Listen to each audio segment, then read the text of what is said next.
Okay, fire away. Okay. Before our interview, I went in and did a lot of research as to, what you used to do. And looking at your history, I see that, you've always wanted to be a writer and that's what your background is. So I was wondering, what made you take this journey, and is there something in particular that inspired you to become a writer? Yeah, that's a good question.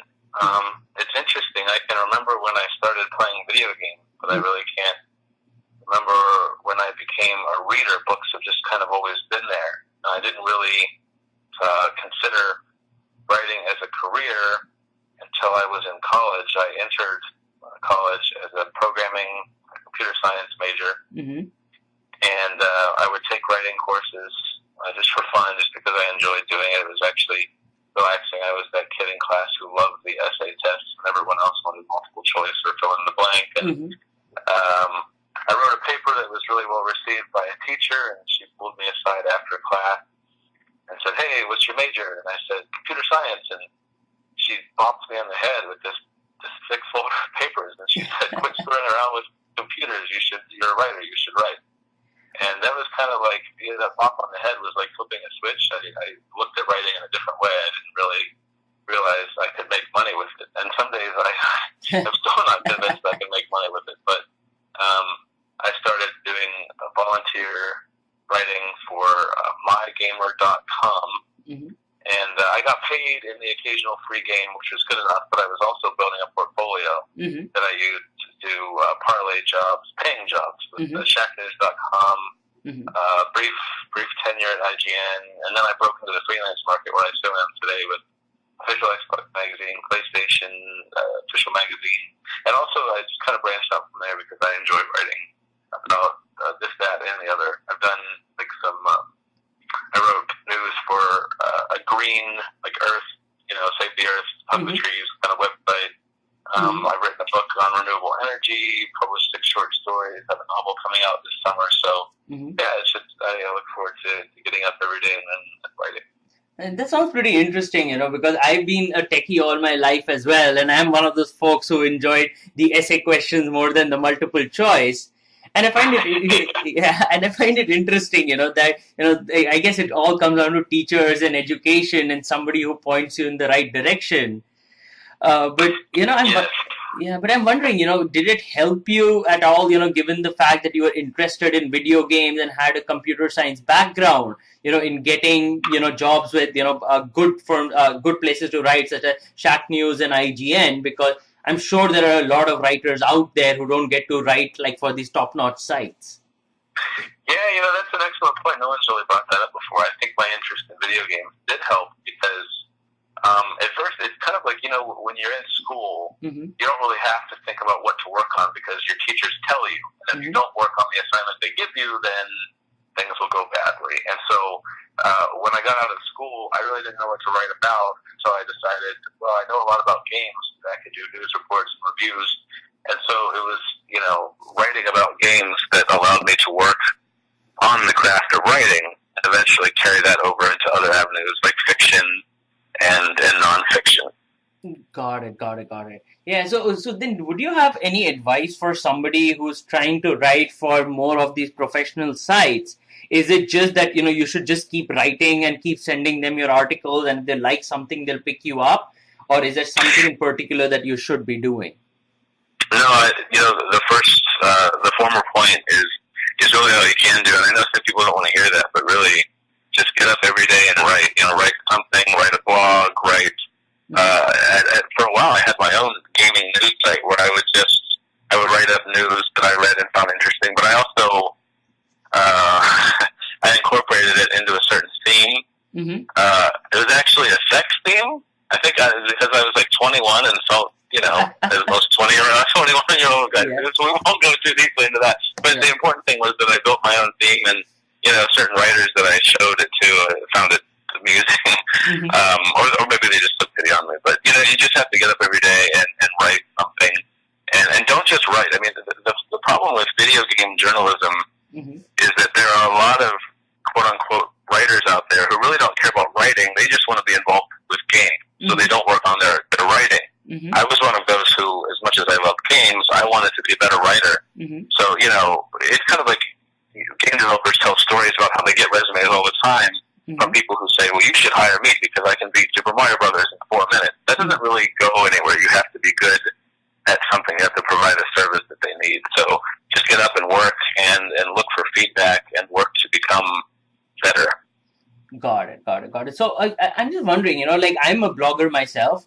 And, I started this 6 months ago just because, I was always interested in writing and wanted to formalize it a bit. And, I write about gaming and tech and anything that interests me.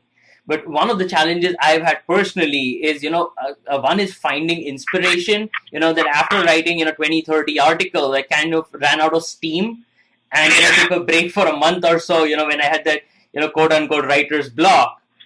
And the other side was, about how to publicize my site because, I'm one of the random blogs out there. Yeah, it can be really tough. I mean, I think I've suffered from something resembling a writer's block. There are days where you get up and you just don't have any energy. And everybody's allowed days like that. Everybody has a bad day at the office, as they say. But for the most part, I advise you just to not let that overwhelm you. You just have to ask yourself, how badly do I really want this? And just write a few more words before you call it a day. Or do what I do. I set a daily goal of 1,500 to 2,000 words or 4 hours, and that way, at least if you meet that goal and you stop because you're tired or you don't feel like working, at least you can go on with the rest of your day knowing that you completed your goal. Got it. That's actually a pretty interesting idea because you are right in that the days, when I'm having a block, but I just start writing a few words, that kind of gets me in the zone. It's a lethargy between 0 and 10 words, that blocks me out. So yeah, exactly. That's pretty interesting. So, just moving on, like I see, we already spoke about your tech and gaming industry experience. But, what is it that made you, move from the more of the corporate kind of jobs and start DM Press full time and writing on your own? I had the idea in the fall of 2007 after moving to the Bay Area to write the story of Diablo because when I entered the freelance market, one of my first assignments that I pitched to Official Xbox magazine was an editorial on 3D stereoscopic graphics. And, this was a few years before the 3DS came out. So people weren't really, people weren't really sure if stereoscopic graphics in games would become a thing. And one of the artists, the two of the artists I interviewed for feedback were Eric Sexton and Kelly Johnson, both of whom worked as artists on Diablo 1 and 2.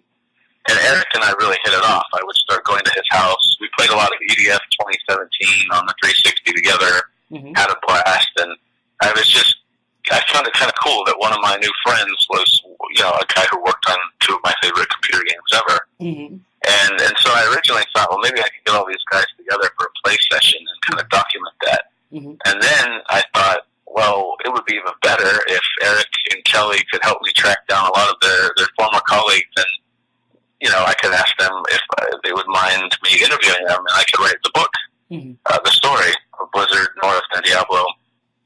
And it really just kind of snowballed from there. I expanded the scope to include Blizzard Entertainment because, as you know, if you read Stay Long, you can't really write about one Blizzard without writing about the other. And so that's really how it got started.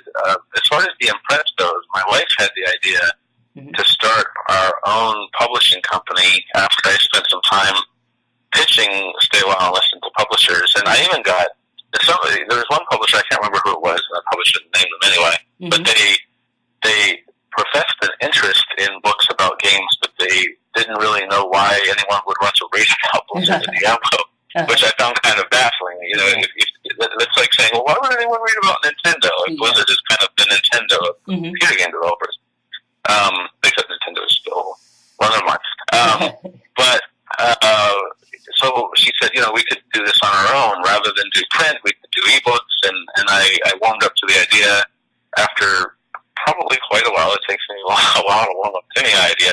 And so we decided to start DM Press together. She handles all the business side of the business. She does our cover art. She built the website. And I, that lets me concentrate on research and interviews and writing, and she also edits the draft. We have other editors who help us out with that. So we have a whole team going, and Stay While Listen has done fairly well for us so far. We have more books coming, and that's kind of another reason why I wanted to do that. I like the idea of starting our own company because I had a certain format, a certain way I wanted to tell the stories, and if you sell a book to a publisher, they can either say yay or nay to anything you want to do. So by being my own publisher, and by putting a system of checks and balances in place so that I could make sure that it was written well and edited and so forth, I could make sure that I could tell the story how I wanted to tell it. Got it. So actually you covered my next couple of questions in that answer. But just a quick one, I was wondering about this for myself. Why digital monument? What's that? Why DM? Why digital monument? So we decided, the name was my idea, I think. We wanted to do ebooks because ebooks have a lower barrier of entry. If you self-publish printed books, you might spend thousands of dollars printing thousands of books and only sell like 5, and all to your mother. The rest will just sit in your basement or in a warehouse somewhere in boxes. So ebooks really have very low cost of entry. You don't have to print, you don't have to distribute.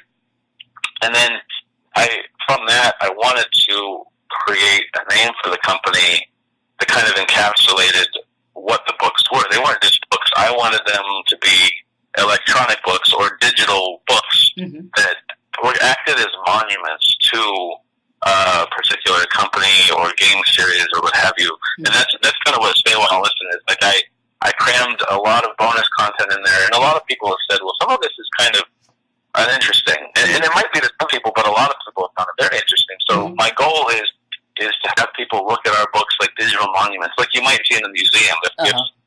If the Impress were a museum, Stay a While and Listen would be a wing, and it would be filled with everything Blizzard and Diablo. So Digital Monument Press is we're creating digital monument to the story behind game. Interesting. Yeah, I always find names fascinating because there's always a logic and rationale behind them, and that's why I was wondering why DM. So that's pretty interesting. Yeah, you're usually right. Although naming things is not actually something I enjoy. A lot of times I come up with character names, for example, in my novels, because I like how a name sounds, or because I like the ring of a certain first name and last name together. Like for a while, the character in my young adult novel Heritage was just named Protag, short for protagonist. And after a while, I went back and read my journal, and I started getting very frustrated. I would call him He Who Needs a Name, because I had no idea what to call him. But Digital Monument Press is one of those cases where I actually bothered to put some thought into it, and I think it turned out well. Yeah, I mean, I like the name. I was just wondering about the history, and that's definitely an interesting anecdote. Oh yeah, this Amy here, she just reminded me. I came up with the name. I think we were out walking one day, and I suggested it, and she liked it. And then we didn't talk about it again for weeks. I spent like a day in mental agony because I couldn't remember the name Digital Monument Press. And then I think we were like sitting around watching TV. All of a sudden, I blurted out like Digital Monument Press. She's like, "What?" I'm like, "That's the name. Write it down quick!" So we were able to salvage it from the scrap heap that is my memory. So. Yeah, that's really interesting. I mean, how these names get lost and come back, and how things get. Yeah, exactly. I have a habit of doing that. I try to. I don't carry a notebook on me, but I do. Like when I think of an idea, I'll whip my phone out and make like a voice note to myself or jot something down. But back then, and still I have this problem of, I'll remember that, and then I don't write it down. I forget it. And maybe I'll remember it, maybe not. Yeah, believe me, I understand. I've been trying to get into that habit, but I wind up forgetting a lot of stuff too. Yeah, exactly. Yeah. Anyway, so we were speaking about going from fiction to Diablo and Blizzard, and you mentioned that when you met with Eric and Kelly, it kind of snowballed from there. But I'm wondering, when you were doing that, was it inspiration enough just that you really liked Diablo and Diablo 2? And is that the reason it kind of snowballed? And at the time, did you realize the amount of material you would get and how long the process would wind up being? No, I definitely had no idea how long it would take. In fact, if I would have known, I probably would have discreetly bowed out because, it's only just now started to make money. All the years of interviews and research and transcribing, it wasn't bringing in a dime, and I had to do it around other jobs that, I used to pay the bills and put food on the table, which is usually Taco Bell. Um, and but it was, what was really inspiring was not only did I enjoy the games, but everyone who talked to me took a liking to me, maybe because I'm just very charming and handsome, but also because I think they could tell that I genuinely loved and respected their work, and so they felt comfortable opening up. Mm-hmm. And so I got such amazing answers and anecdotes out of people that I would drive home from interviews just super charged up and excited to flush out what they had told me into a story, a part of the story. Mm-hmm. And so kind of the work itself was very much inspiration. In fact, I would get kind of depressed because there were stretches of weeks or sometimes months where money would be really tight. Mm-hmm. And so I would go for a long time without doing any work for the book because I just didn't have the time. It wasn't bringing any money, so I couldn't, convince myself to devote any time to something that wasn't bringing in a paycheck. Mm-hmm. But I remember if you look at chapter 8, mm-hmm. that ends with David Brevik, the story of David Brevik figuring out how to convert Diablo from a turn-based to a real-time game, and then sitting there, sitting in the office alone late at night doing that, and just being in the zone and like letting out this wild cheer when it worked. And mm-hmm. he told me that story, and I was so amped up. Like that story just kind of knocked around my skull for years. And when I finally wrote it, I did the same thing. I jumped up and I cheered and I ran out and told my wife, and I was very excited that I was finally able to do that because that's what writers kind of look for. So it was, that was inspiration. Yeah, I guess I can understand that a bit because I did notice, you didn't write it from a third person, you wrote it from a first person view. And when you're reading it, it actually seems like you were there and that was happening. And you can only get that kind of detail if you're, genuinely interested. People, are engaged enough when you're speaking to them because they realize that, you really like what they did. Yes, I appreciate that. Now, that was why everyone I interviewed, Dave Brevik and the Schaefers and everybody, were so patient because I would ask them what probably seemed like the most minor, stupid questions. I asked Dave, do you remember what was on your desk? Or what kind of things did you like to put on your walls? What was your office like? Yeah. Just so I could paint those little pictures. Yeah.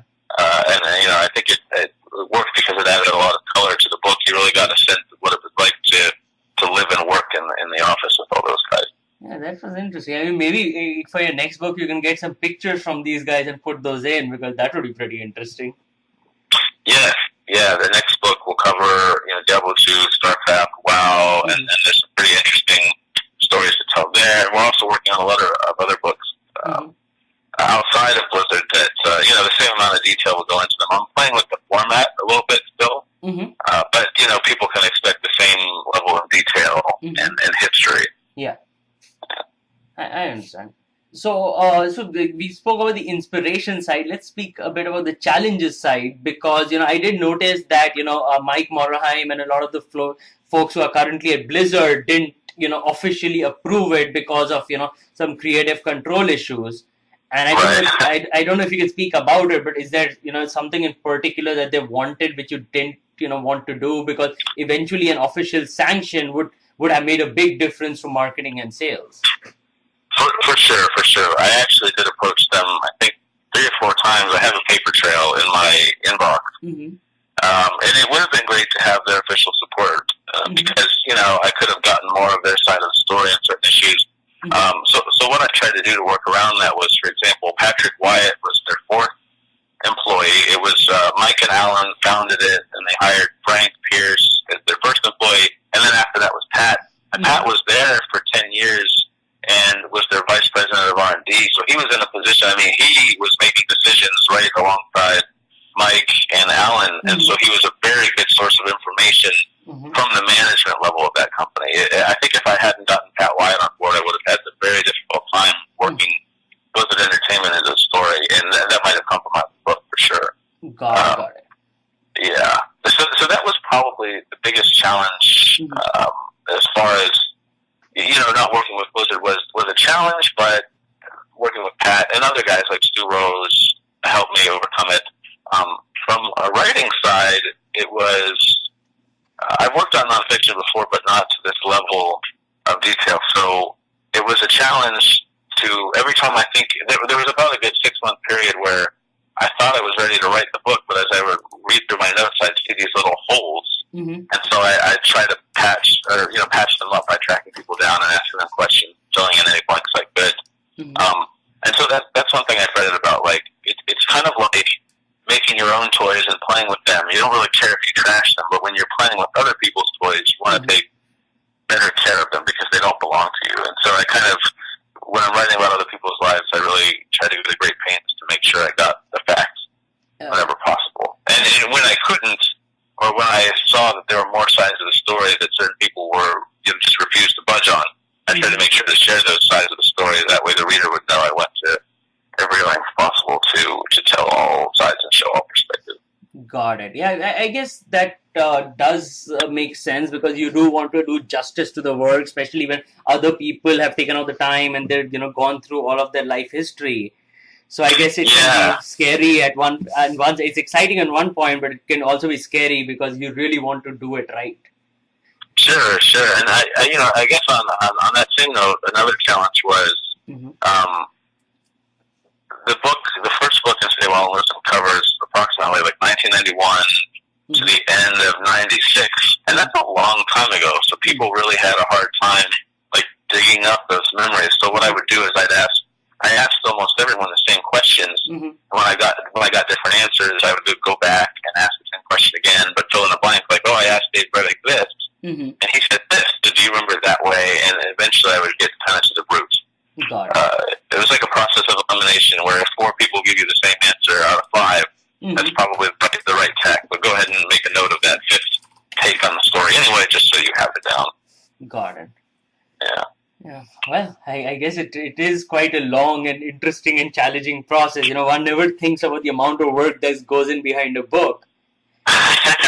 Yeah, and that's part of the reason. Again, my wife saved the day, my sanity, by suggesting that we split Stay While Listen into several volumes rather than one, which would have required us to wipe out a significant number of trees should we have ever wanted to print it. So it was just a much better idea, and it also worked thematically because if you look at the Diablo trilogy, each game kind of represents the era and the company in which and by which it was made. And so I think actually the story works better being able to split up the books because you get a better idea of here's what video game culture was like when Diablo 1 was made and when Diablo 2 and Diablo 3. And you can really see the industry change so much over the course of the Say Well series. Yeah, I guess that makes sense. In fact, that was exactly my next question about the 3 different parts because, I noticed that you detailed it all out in your blog. And for me, when I was reading part 1, there's certain points in the book that completely captivated me and, even gave me goose pimples. Like that one line I remember when Dave Brevik, throws that stack of paper on the table and it says, and the name was Diablo. Yeah. Oh, I'm glad you liked that part. I really liked it. I really liked the writing that part. Yeah. I mean, being a lifelong Diablo fan, it is interesting to know the name, but that one point, where the name was officially shown to the team was interesting, but at the end of it, when the book got over, it was quite a downer to know that, you have to wait a year or 2 to read the complete story. And, I was just wondering, like, I get the technical side of it, which is, the book would have been quite a bit bigger. It gives you more time to actually, finish and polish off the rest of it. But, do you feel sometimes that it takes away from the reading experience because then you have to kind of read it in parts? Sometimes. That was actually my biggest concern because I felt like, I looked at a lot of precedents. Like if you've read David Kushner's Masters of Doom, he managed to condense several years into a single 300-page volume, and that's not counting his works cited page and bibliography. And so, I was thinking I'm not writing a fantasy series. I don't want to write a series. It should be one book. But as you said, I do think that trying to cram. Well, let's see. It would have been 1991 through 2013. What's that, 22 years? Yeah. And it would have just been so difficult to do each significant story that takes place within the larger story justice had I tried to do that. And also, if you look at the side quests and the bonus round, that content is almost as long as the main book. I certainly wouldn't have had space to include that much content for each particular era or Diablo game. if I would have tried to put everything into one volume, because eventually we would like to print the book.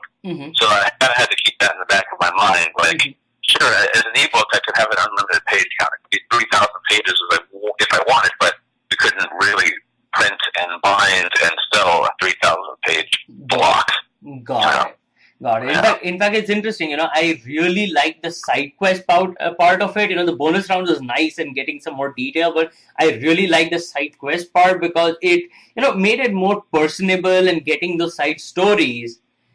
Yeah, I appreciate you saying that, and that's exactly why I put them in. I'm glad you like that and you made note of it, because I felt like all the material in the main book should be all you really need to get to know these people and understand how they made their games and ran the companies. But the side quests take you that much deeper into forming connections with these people so that they're not just names on pages anymore. But the interesting part was that one of the challenges I had with the side quest, one was, going back and forth between the chapter. And if one chapter has 8 side quests, then I generally lost track because, it was embedded somewhere and I missed it. So I would wind up reading 3 or 4 of them at a time. And and especially, when you read it on the Kindle, what happens is that when you go back and forth, sometimes it changes, the one line moves on to the next page for some reason. So it was quite challenging, to go back and forth. So I was wondering, if for the next book you have any plans to possibly release 2 versions, or if you buy one version, you get the second one as well, in which, the side quests are part of the main book, so that you don't have to go back and forth. Yeah, that's a fair point. I'm still playing with that. There are a lot of different ways I could do it. For example, if when we do the printed book, the side quests wouldn't be at the end. They would actually be at the end of the chapter, so that when you get to the end of the chapter, you can either read them, or you can skip ahead 5, 6 pages, whatever it is, and go to the next chapter. Got it. We might do something like that. Everything's kind of up in the air, because, again, that's kind of the nice part about running your own company. You're not beholden to anyone else's standards or precedents. And that is, I tried my best to arrange the side quests and say up front in the author's note at the beginning that if you wanted to save them all, you could. If you wanted to read the side quests while you read the book, go for it. But whatever approach worked best for you, Yeah, because I think that would help quite a bit. Like when you start off in the intro, say, you have these 2 options. Page 1 to 300 is the one with the side quest at the end, and 400 to 800 is the one with them embedded. And just click to start reading whichever one you like. Yes, that's definitely true. I am going to play around with the format a bit more, so we'll see what works. Yeah, I mean, that would be pretty interesting, just as a reader, because, I was going through the book at a rapid pace, and it's just that back and forth really got to me at the end of it. So... Yeah, at the same time, I'm glad you found the side quest interesting enough to get sucked into reading several of those in a row. So I mean, I read all of them. It's just that because I couldn't keep track, because I couldn't make out where the link was, because a lot of them you just wound up skipping if you're reading fast. So I just read them like 4 at a time, generally. Yeah, that makes sense. Yeah. So, yeah, and I guess the general question which I'm sure people ask you is, when is the next version coming out? Because a lot of us are waiting for that. Well, I'm going to pull a blizzard here and say when it's done. It's an official book.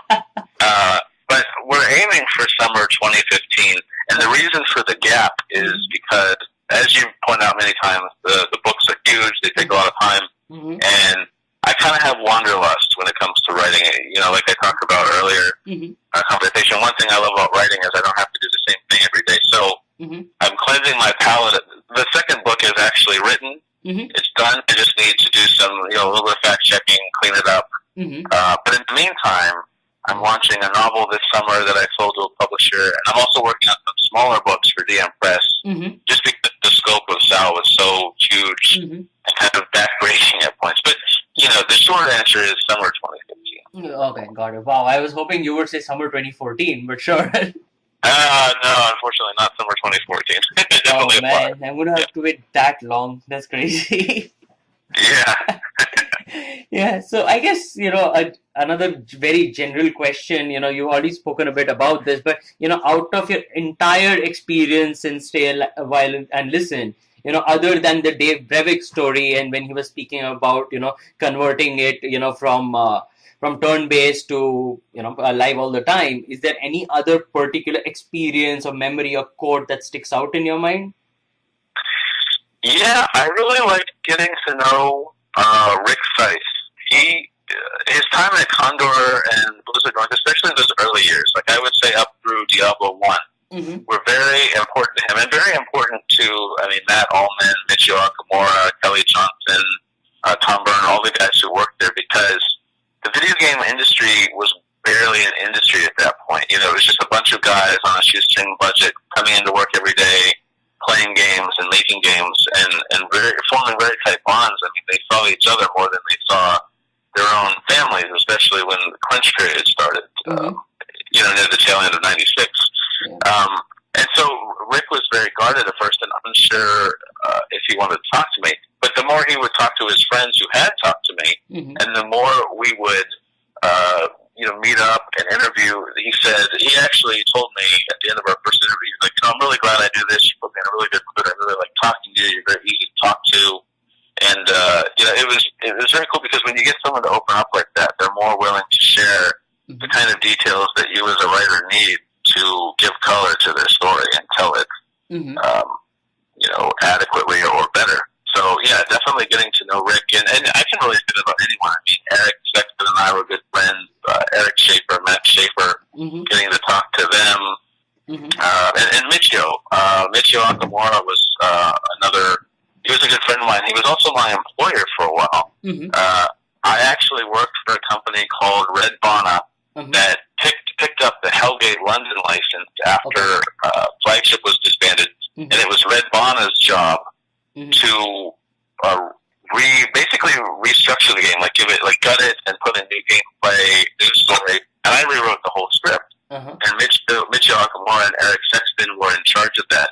And so I got to know them before I started interviewing them, because we worked on that over 2008 and early 2009. And so, Michio actually said he had a lot of respect for me and my writing and hoped we could work together. And then, a few months later, I turned around and said, hey, I'd like to interview you about your life. So it was kind of cool to get to know him in that way, as well as an employer also. Oh, very interesting. Very interesting. So, yeah, I guess the last couple of questions on at least the Diablo side is, are you currently playing a lot of Diablo 3, and do you have any thoughts about the, all the changes that are upcoming, about the closing of the auction house, the new loot and content patch with the release of Reaper of Souls? I am not actively playing Diablo 3. I played it for a little while every time a new patch comes out. I've kept up with it. To be honest, I found the Diablo 3 that launched in 2012 pretty disappointing. It wasn't very deep at all. I didn't like this. I liked the skill system and the fact that you could swap out your skills whenever you want. At the same time, you don't have much of a role-playing game if your character is always in flux. You can't set out on a path and say, this is my character, because the character can change all the time. And that's not very fun. Also, the auction house, the itemization in that game was so lackluster and very dependent on the auction house at first. And that really, I beat that game once and then I didn't touch it, which for months after that, which was very disappointing, because I still play Diablo 1 and 2 today. Because Diablo 2 especially, there are character builds out there that people are still discovering and that I haven't even tried yet. And Diablo 3 will never have that, because anytime I want to try a new build, I can just rearrange my skills. I don't have that adventure of taking a character from point A all the way to Z and forming a connection with that character. Got it. So, yeah, as far as closing the auction house, I'd say it's about time.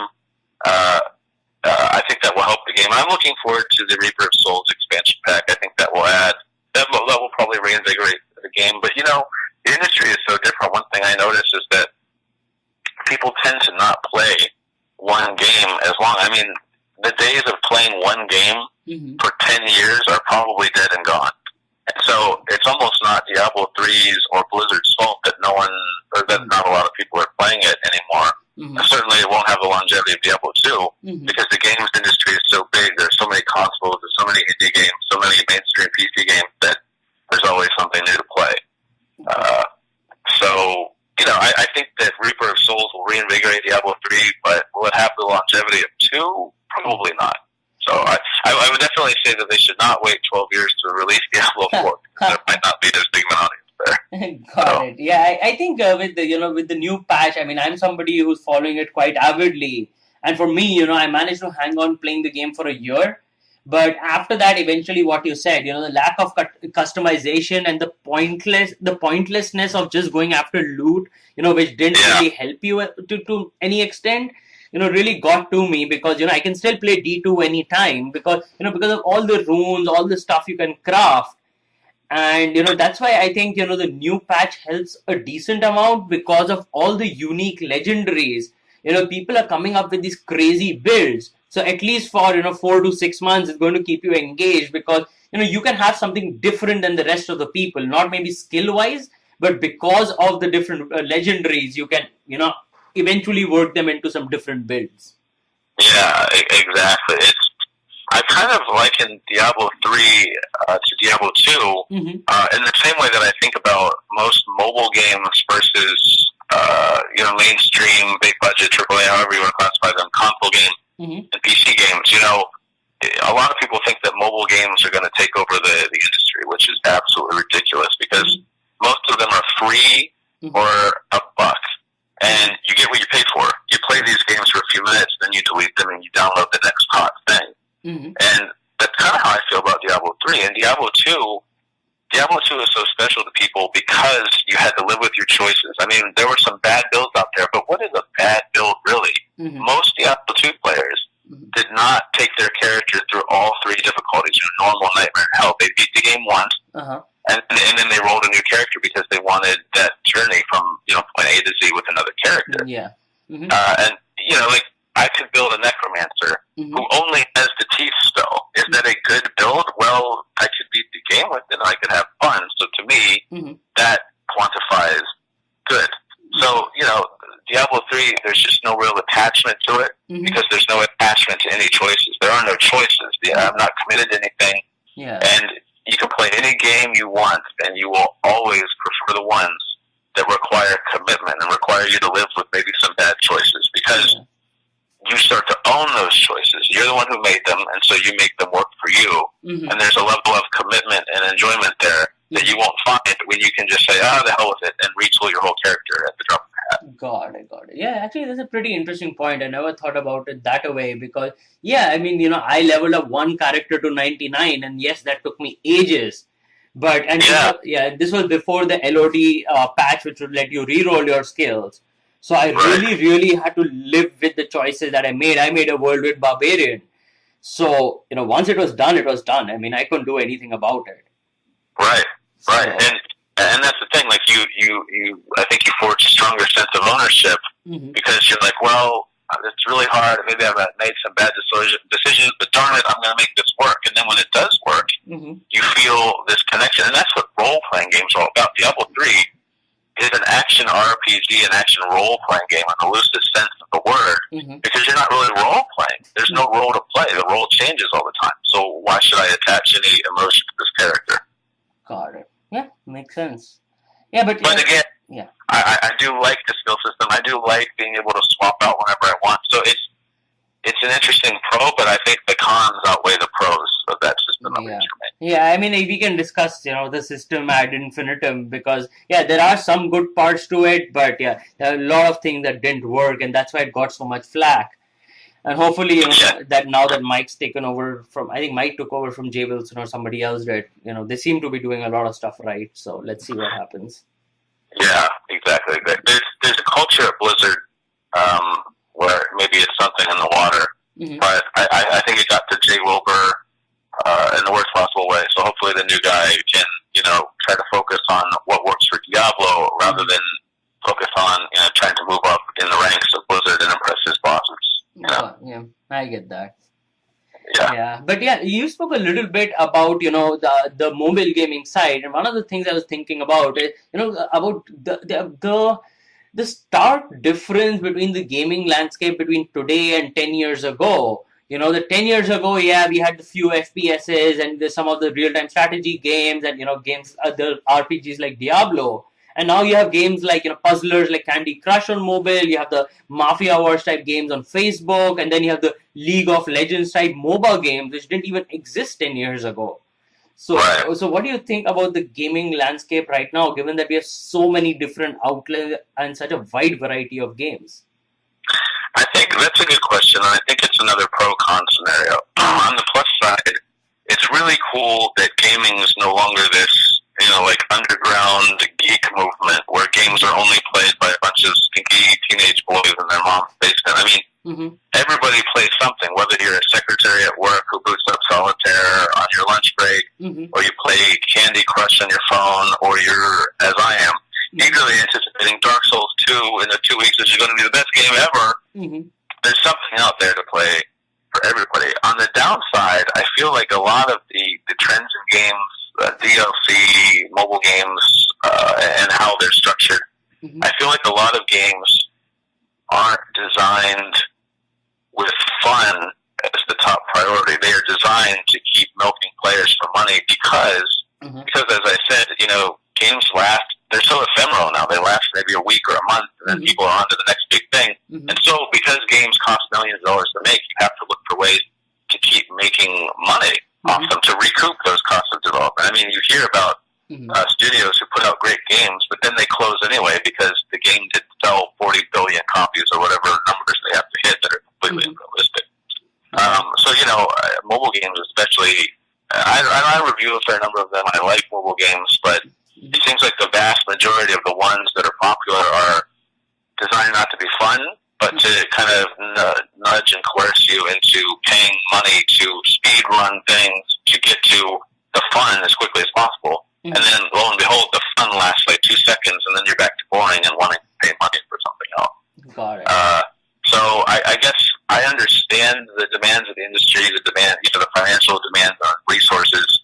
I understand why that has to happen, but I think my favorite era will always be probably the 16-bit era, because games, when I went out and bought Donkey Kong Country, that was a full game. There weren't levels missing. I didn't have to pay to unlock new characters. It was a full experience. I mean, Diablo and Diablo 2 especially, they're just, look how many hours of enjoyment you can get from Diablo 2, where there was no auction house and any of that nonsense. So I'm still a fan of gaming, but not as much as I was probably 10, 15 years ago. I'm more interested in following it, kind of charting the culture and documenting history. I definitely spend more time playing old favorites than I do keeping up with all the new stuff that comes out. In large part because it's so overwhelming. I mean, it's crazy the amount of new games that are released every week now, especially on the App Store. Yeah, I completely get that. I mean, having been a gamer in the 90s, sometimes I'm just, pulling out these NES ROMs and, trying to play Contra or Bomberman or something just because. And I still play. I used to play competitively in between, so I still play, like Counter-Strike and Age of Empires and so many games which I loved in the 90s. And I think a lot of it is just to do with my emotional attachment to them. So that's fair. I mean, it's a nostalgia, and those are also very good games, and they were designed as complete experiences. You felt like I mean, I think Blizzard pound still puts out the best expansions because they don't subscribe to the DLC model. Like if you're a Diablo 3 fan, Reaper of Souls will be worth your weight in gold just because new characters, new acts, new weapons. I mean, Blizzard still knows how to do expansion packs so well. Yeah, that's absolutely true. In fact, that was one of the things that I was wondering, that if you look at, all the big MMOs / the constant online kind of genres, a lot of games have tried it and failed because there was a Star Wars online, there was a Need for Speed online, there was a Matrix online. So a lot of people tried to move into this constant online domain. And, I think other than WoW, for the longest time, nobody else really succeeded. So, I keep wondering that what is it that Blizzard did right, that WoW is pretty much the big one that exists today? I think what they did right is, so Michio Akamura told me this story that one time Alan Adham visited Blizzard North, and they were talking about, like Dave Riddick wanted to carry permadeath into Diablo 1 because that was a big part of roguelikes, where if you die, that's it, your character's erased, start from scratch. And Alan fought against that. He said, the reason people love Warcraft is because they can pick it up. It's very easy to pick up, but difficult to master. And so Alan, in the conversation with Michio, he said games are like donuts. We don't design games for that invisible small hole in the center. We design for the donut. The donut is the mainstream audience, but at the middle, you have this center, and that's kind of the center of our games, where anyone can pick them up and play.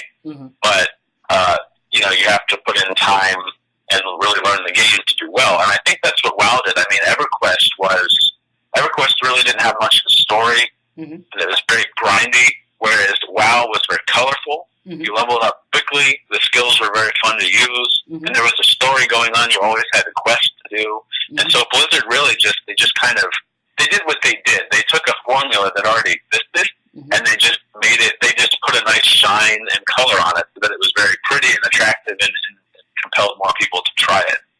And I think the reason why the MMO, it's really interesting. I mean, you're kind of right. If you look at MMOs, the subscription model is dying. I don't see Elder Scrolls Online existing as a subscription-based game for more than a year, just because all the big MMOs are free to play now.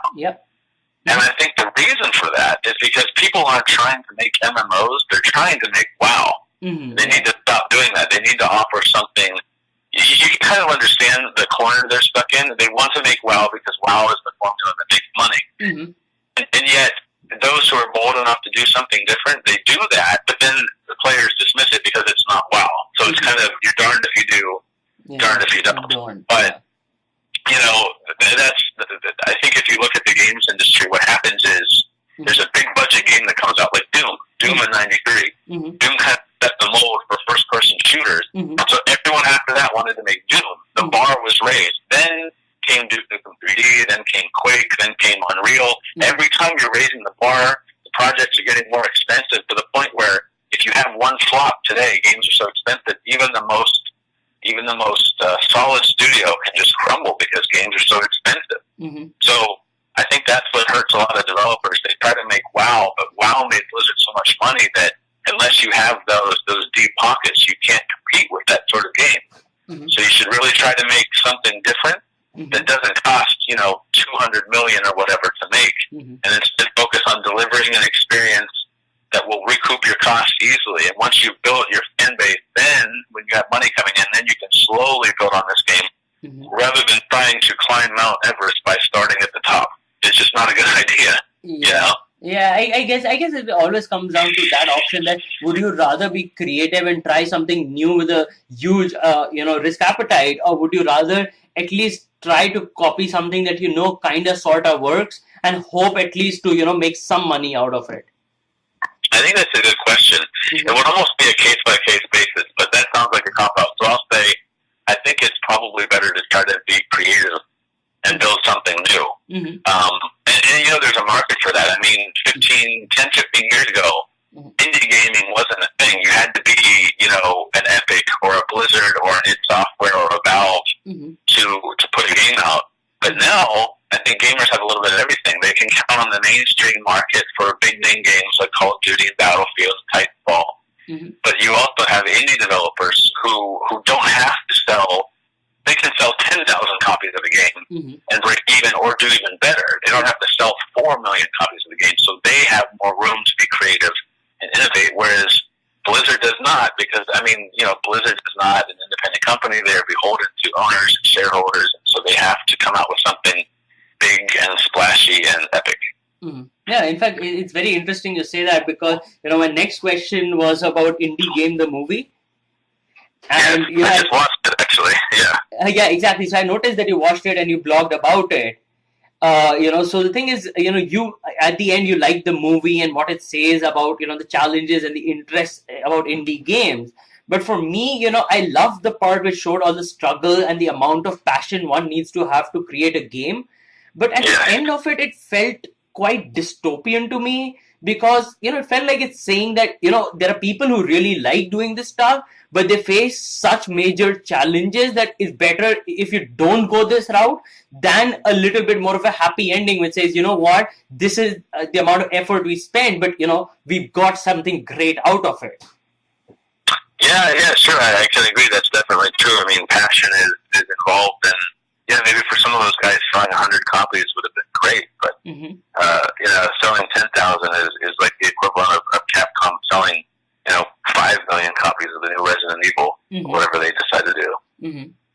Yeah, because the thing is, I forget the name, but I read about the Fez developer, and eventually after working on it for so many years and getting so much negative, media attention about it, he finally gave up Fez 2 just because of the attention. And the same thing happened right now to the indie Flappy Bird developer. It's just that the constant media scrutiny gets to them. So right, yes. and that's something that's really under their control. I'm certainly nowhere near as famous as the Flappy Bird guy or the Fez guy, but I'm a firm believer in the internet is kind of like the Matrix. It looks real, it feels real, it sounds real, it tastes real, but it's not real. You have to, the more notorious you become, the more famous, the more people are going to hate at you because that's just what people do. People tear things down. So you have to unplug from the Matrix and just walk away every now and then and be confident in what you built. And, if you can't hack it, then games, writing, music, acting, those are probably not the careers for you.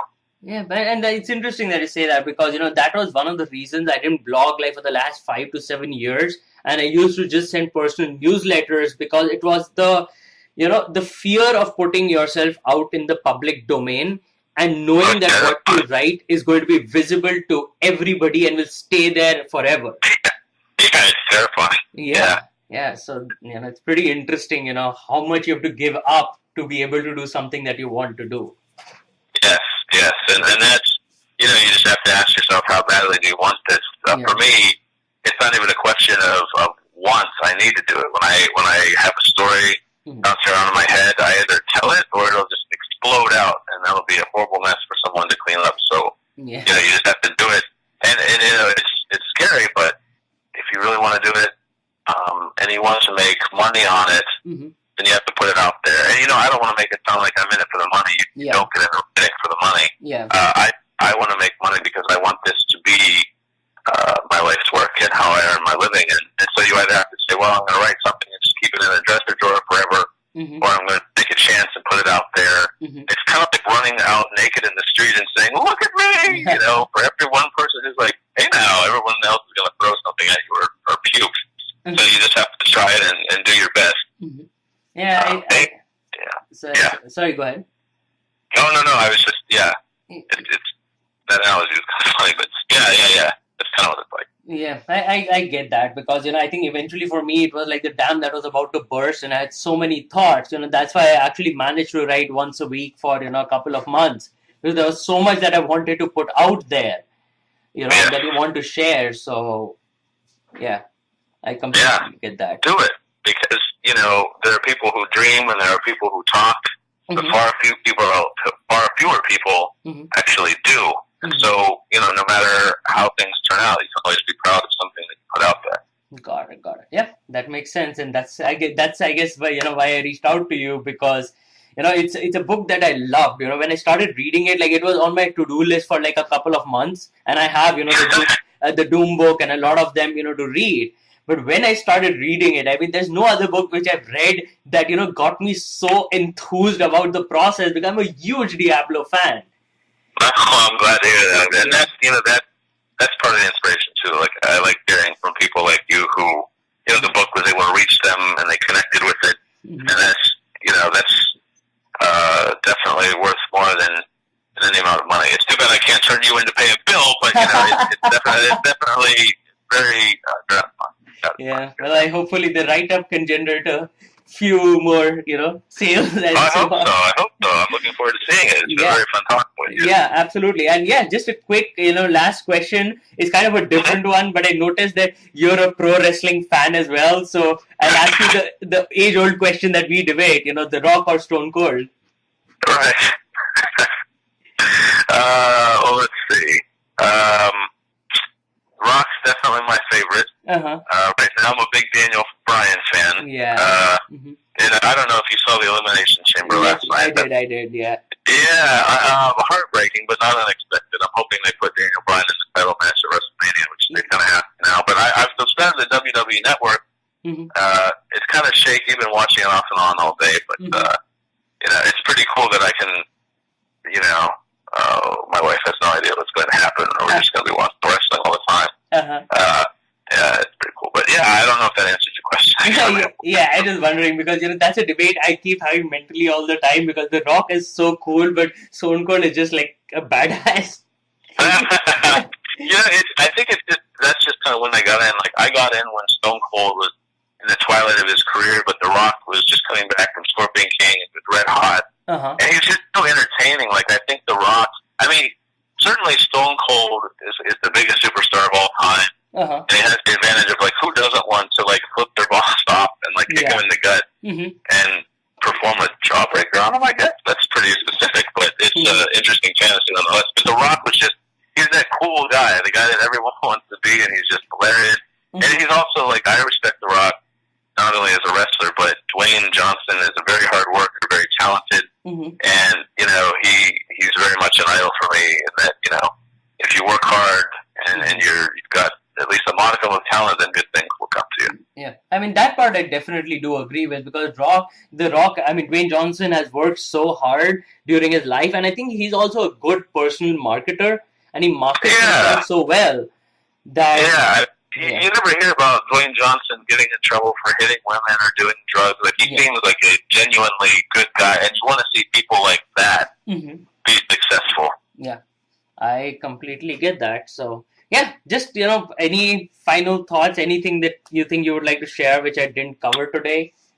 I think we covered everything very well. You were very thorough, so I look forward to seeing the write-up. Oh, yeah, absolutely. And I just want to say, thank you for taking out the time to speak with an indie blogger because, I mean, this is just something that I wanted to try and do because I like the book.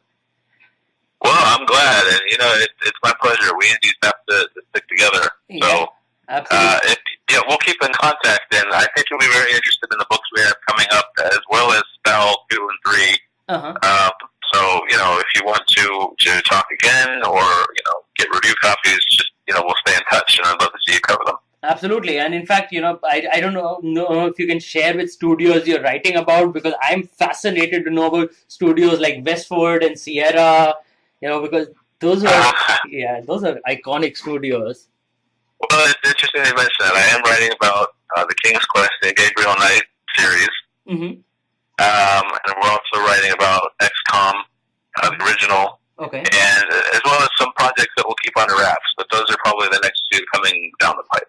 Definitely. I mean, I look forward to reading them. And yeah, I'll definitely give you a heads up once I finish writing this.